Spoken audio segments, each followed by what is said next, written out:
Radio Free Cybertron. Transformers. Rewind.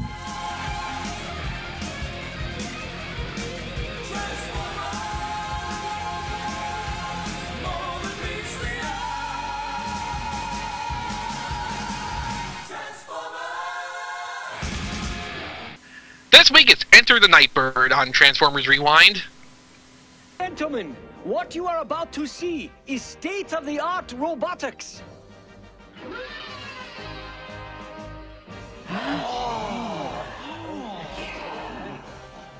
This, gentlemen, is the first female ninja robot. I have named her Nightbird. Magnificent. Tremendous. Why build a robot ninja, Doctor? Isn't that rather dangerous? Nightbird has been constructed to demonstrate to the world the limitless capabilities of technology. She will expand the horizons of robotic research to assist mankind and not to harm him. I assure you, gentlemen, she is not meant for battle or assassination. The Autobots are working on improving security for headquarters when the famous scientist Dr. Fujiyama calls. He has a special advanced robot he wants the Autobots to protect in case the Decepticons should learn about it. These detection panels are just what we need to keep us safe. Watch how the sensors react to metal. Not bad, huh? Excellent, Wheeljack. The Decepticons won't find it easy to slip by that. Optimus Prime, come quickly. It's Dr. Fujiyama, the famous scientist. Optimus is entertained by the idea of a silly human robot and agrees to help out. At the risk of seeming boastful, it is the greatest robot ever created by man, which means it is primitive by Autobot standards. My curiosity is aroused. We will come, Doctor. Oh, splendid, splendid! All the top scientists of the world will be on hand for the unveiling. At the unveiling ceremony, the attending Autobots are casually making fun of the famous scientist Dr. Fujiyama's robot. The famous scientist Dr. Fujiyama reveals Nightbird, his giant ninja robot created for science. The Decepticons quickly arrive and start bringing down the house, and Optimus won't let the Autobots fight while there's still humans around. So everyone stands around watching and getting shot at while hundreds of humans scramble and flee for their lives. Now, gentlemen, if I may. Oh, no! It's that dynamental delinquent Rumble. And his punk pal Frenzy. Let's send him directly to Scrap Iron City. Wait, we can't risk hurting the humans. Your theory seems shaky to me, Doc. Look out! They're destroying the building! Run for it!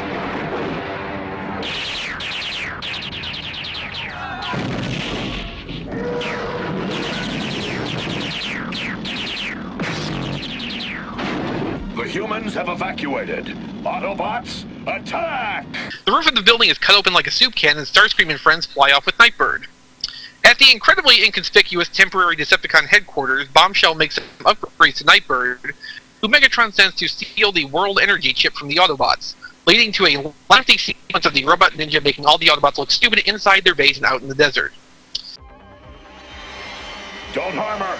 And definitely don't shake hands. Look out! I think we got her now. What's she doing? She's making me dizzy. How'd she do that? I wish I knew, Blue Streak. Now Starscream has been feeling a little threatened by Nightbird, not much helped by Megatron locking him in a cage. So Starscream now raised Nightbird, the Autobots get their world energy chip back, and Megatron orders all Decepticons to beat Starscream's ass. Terrific! Yes, you're definitely on my replacement list, Starscream. She's everything I've always wanted. Replace me? Never! Skywarp, Thundercracker, grab him! Soundwave, Bombshell, activate the cage. You can't keep me in here, Megatron! Ah! I don't see why not. That little cage was something I rigged up for the Autobots, but I'd like you to have it. Think of it as a farewell gift. Megatron, you fiend! I've got to get out there. I'll show that Megatron what his precious ninja is really like.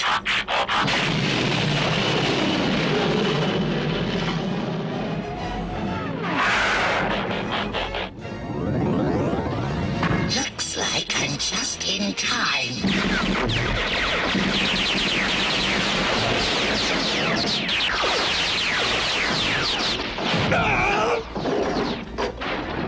Megatron's new assistant, eh?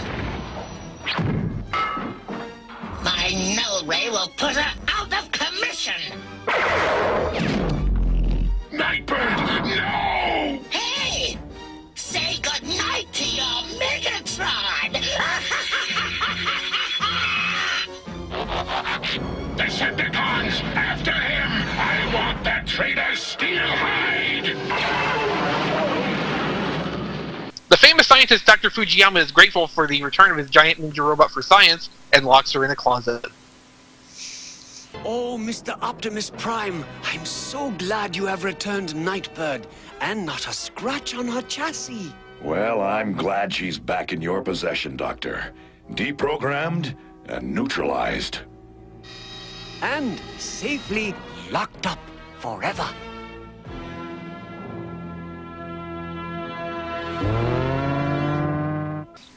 So, a giant ninja robot for science. I want to start there. I love how someone in the audience is like, Dr. Fujiyama, isn't it a terrible idea to make a giant ninja robot? I mean, they should stop there. All I kept thinking was, of course, the Japanese scientists. Yes. Yeah. I mean, it would be like, I guess it would be if it was a Chinese scientist, which didn't exist back in the 80s, of course. I guess he would have made like a rice farmer robot. I'm not sure. It would like be a bootleg giant ninja robot for science. Right. He'd be a bootleg of a giant ninja robot that randomly had feet for arms. and like a chrome copy of Optimus Prime's gun. Yeah. I don't really know where to begin, though, with this episode. I mean, we talk about the preposterous nature of, like, this big tin can that, even Dr. Fujiyama says is supposedly primitive by Autobot standards, who, of course, is incredibly badass and effective. Although I assume that part comes from the modifications that Decepticons made. I don't know. She looked. When she was just standing there, when she was unveiled, I'm like, holy crap, she's huge. I mean, yeah. I mean, she was an Amazon for sure. Yeah. Yes. Or do we talk about like the blatant and obvious like pent up sexual frustration on Starscream's part? I was watching it, and there's just nowhere you can go with that when Megatron says she's hot enough to replace you whenever I choose. Yes. Yeah. This episode is, oh God, it's infamous. It is infamous. Yeah, in Transformers fandom. I mean, there's so many arguments over whether or not Megatron had like a relationship with this, ninja robot. Whether Starscream. I think the alternate interpretation is Starscream does have some sort of affection for Megatron, and he's threatened by Nightbird not because of that she's going to take his place as like first in line, but that she's like the new girl that's come to town. And there are people who who live and die still to this day that say that Megatron had some sort of thing for Nightbird, which is not, other than a couple of things, which really isn't implied anywhere in this episode. But I think Starscream's affection for Megatron kind of almost is. I read that into it.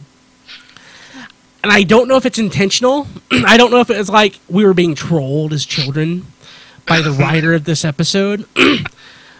But there's something there.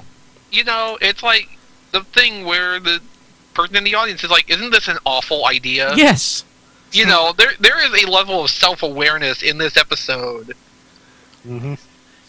And the thing I like, too, the Autobots are making their new, security detection plates to put in the base, which detect metal, but only when it's like 2 inches away from the surface of it.